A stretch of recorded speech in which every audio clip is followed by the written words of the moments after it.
Today's video is an urgent update, and it's not so urgent because of the news that we received today, but because of the news that we knew was going to take place. The proverbial dip that we saw inevitably coming given this unsustainable rally from Bitcoin from $9,800 all the way through $19,000, almost $20,000. We knew the dip was coming. We discussed it with Eric Crown just 2 weeks ago, except we predicted that this dip would take place at the $17,000 level. However, today's news comes as even more shocking because we have a tweet storm by CEO of Coinbase, Brian Armstrong, claiming that there might be some draconian regulation coming to the crypto space. And I can only feel nostalgic towards the last historic bull run that we had here in crypto land in 2017, during which the FUD, the fear, uncertainty, and doubt was overwhelming, as each and every time Bitcoin made historic new highs,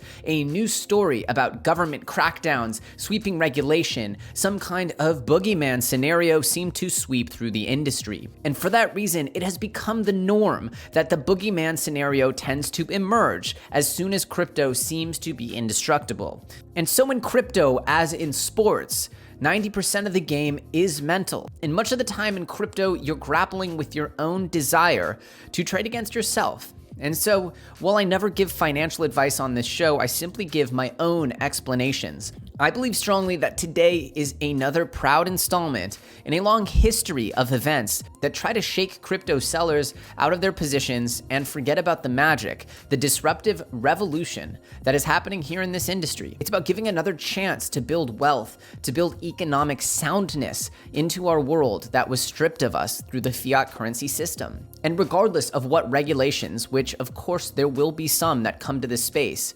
regardless of which ones do come, the fundamental value prop that crypto offers remains the same. And if people are leaving because they're up to no good in this industry, then I say good riddance. Because the reality is that there are plenty of good actors, myself included, that only want to build things of value for people of value. So today's episode is an urgent reminder that Bitcoin and cryptocurrency's revolution shall wait for no man and no government. That is literally why they were designed. Happy Thanksgiving, crypto fam. I've never been more thankful for anything in my life than what crypto has offered me. It's transformed my understanding of the world, my understanding of money, my understanding of myself. It's been an amazing journey filled with incredible highs and incredibly scary and demanding lows. And those lows, those tests, I've emerged from each and every time as a stronger individual, a stronger investor, a more rational and more thoughtful person, and overall, a better human being. So, as we face yet another test, as we go deep down into the darkness, that is a dip during a bull market, mind you, it's important that we remember that 100% of the times that we have worried about the devastation that could come to this industry has overcome. And I believe that this time will be no different. So with that said, let's dive in and talk about what the fuss is all about and why I'm still resolute, why I'm still so dedicated to this journey that we're on. So this CoinDesk article explains that Trump administration may, quote, rush out burdensome crypto wallet rules. Now, without going through this directly, let's just go ahead and go straight to the tweet storm that Brian Armstrong is essentially putting out here, as he is the tip of the spear with this news. Regardless, remember, before we go through this news, that none of this has taken effect yet. And this is all, from what we can tell, as just some overarching FUD that we do not have the facts of the matter yet. But let's go through this piece by piece. Last week, we heard rumors that the U.S. Treasury and Secretary Mnuchin were planning to rush out some new regulation regarding the self-hosted crypto wallets before the end of the term. I'm concerned that this would have unintended side effects and wanted to share those concerns. For those who don't know, self-hosted crypto wallets, also known as non-custodial wallets or self-custody wallets, are a type of software that lets individuals store and use their own cryptocurrency instead of needing to rely on a third-party financial institution. Essentially, a ledger, any kind of software, a MetaMask, any crypto wallet. Self-hosted crypto wallets are important because they allow anyone to use this technology and access basic financial services, just like anyone can use a computer or smartphone to access the open internet. The open nature of cryptocurrency is what makes it a powerful tool for innovation. It is what levels the playing field globally. It is what is fueling innovation such as DeFi. It has the potential to bring down the cost of financial services and improve accessibility. This proposed regulation, we think, would require financial institutions like Coinbase to verify the recipient/owner of the self-hosted wallet, collecting identifying information on that party before a withdrawal could be sent to that self-hosted crypto wallet. That sounds like a reasonable idea on the surface, but it is a bad idea in practice because it is often impractical to collect identifying information on a recipient in the crypto economy. Let me explain why. Many crypto users are sending crypto to a smart contract to use DeFi apps. A smart contract is not necessarily owned by an individual or business who could be identified. It's a new type of recipient that doesn't have any direct equivalent in traditional financial services.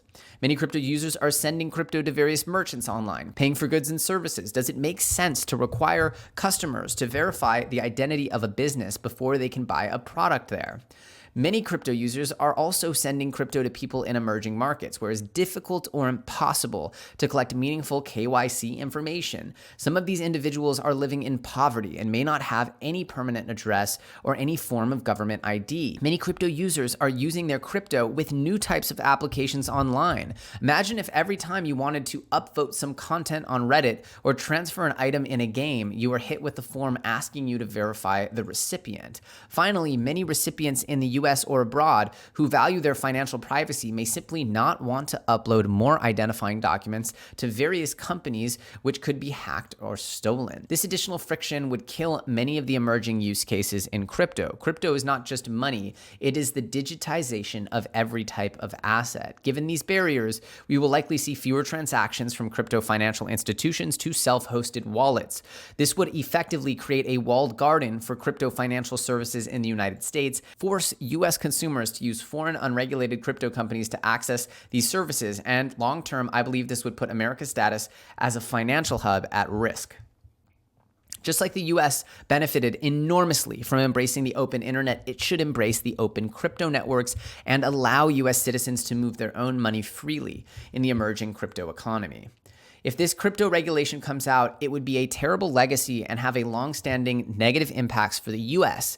In the early days of the internet, there were people who called for it to be regulated like phone companies. Thank goodness they didn't. We wouldn't have had Google. We wouldn't have had Amazon. We would not have had Facebook. We would not have had Instagram, the mobile web. It is no secret that internet companies are propping up our modern equities markets. And to think that they would have been regulated out of existence before they had a chance to flourish is exactly what we're talking about here. Now, in reality, in some senses, regulation is a good thing. However, this hastily thrown together regulation by an exiting administration that seems to be some kind of ill-begotten parting gift, let's understand that this would not hurt crypto overall, but would simply be hurting America's position in crypto, which I believe, on the whole, is going to be one of the most important races for our country in the future. And this, in my opinion, is, if anything, something that is being forced through by legacy financial institutions like the big banks, which are struggling to stay afloat in this modern economy. Maybe this is big banks using their allies. Of course, most of the Trump administration are ex-Wall Street, ex-bankers. These guys are in the pockets of the big banks, and it would surprise me to no degree to learn that this is something that has been completely crafted by big banking institutions to take the wind out of the sails of the crypto movement. However, I don't believe that is what will happen, and there's a part of me that doesn't even believe that this regulation will be rushed out. The reality is that the charts were due for a correction. Literally in each and every bull run, we have huge corrections to the tune of 30 and 40% after parabolic runs up to the tune of 100 to 200%. Sound familiar? We started at 9,800 and we ended up busting through over 100% gains into the mid-19,000s before encountering our resistance at the recent all-time high from 2017. A dip, a rejection of sorts would have made sense by any means, but coupled with this FUD from the top at Coinbase seems to be all too convenient. More importantly, I see it as the most foolish thing that the United States could do to put ourselves behind in the race for the new layer of the internet of value, which will continue to grow and thrive regardless of what any regulator in any country wants to do. I believe strongly that this industry will bounce back from this FUD and form newer and higher highs in 2021. The reality is that crypto is a revolution that simply will not go away, despite what regulators may or may not want to do. I believe strongly that we are in the midst of an historic change to our entire financial system.